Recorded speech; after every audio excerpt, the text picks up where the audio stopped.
आयोजन आणि नियोजन या ठिकाणी आपल्या यात्रा उत्सव कमिटीने या ठिकाणी केलेला आहे। सुंदर असा कार्यक्रम या ठिकाणी सुरुवात होत आहे।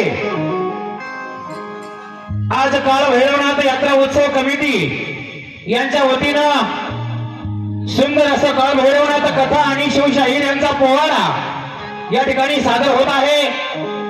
सादर करते आदरणीय हरिभक्ती परायण शिवशाहीर सुनीलजी चिंचोलीकर।